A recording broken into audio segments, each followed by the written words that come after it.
healthcare, reform agriculture, expand affordable housing, fix education, improve infrastructure, ensure access to clean water and electricity, and to do all this with unprecedented speed and skill. I say so because today here I welcome the men and women, young and seasoned, to public service.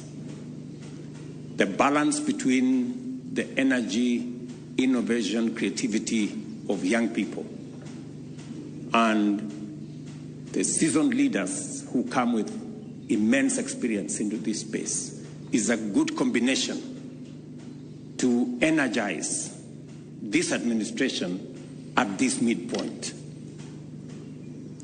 And it is because there are three things that are fundamental.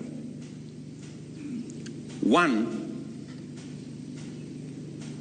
because of the provisions and the imperative of the Constitution to make sure that to the extent possible, we must be inclusive.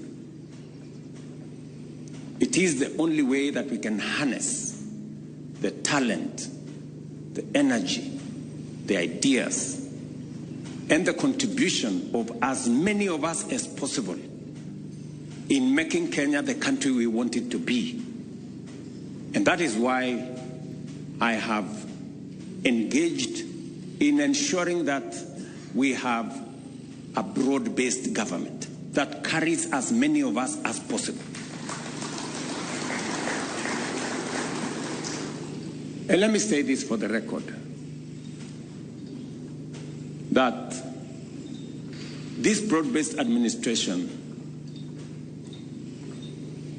in my opinion, is what we need to make sure that we can take head on the things that we have always wanted to do as a nation, that no one side can do it on their own. We have always known that we need to reform our education, and we need to make sure that we have an education system that is fit for purpose. But we haven't been able to tell ourselves the truth about the cost of our education.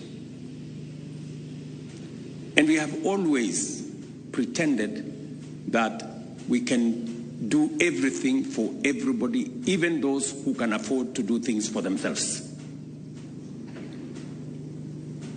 I'm very happy that we have made now decisions to make sure that our education is properly aligned.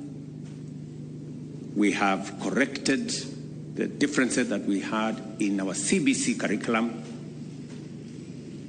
We have mastered the resources to hire more teachers. And we have rolled out a funding model that supports our education institutions and ensures that children from poor backgrounds are supported adequately. I expect, going into the future, with our new team, that we will refine and make sure that no child in Kenya is left behind. We have always known what we wanted to do in agriculture, but we haven't mastered the courage to take head on the cartels. I'm very happy that today we have registered almost 6 million farmers to deal with the fraud that was in the fertilizer distribution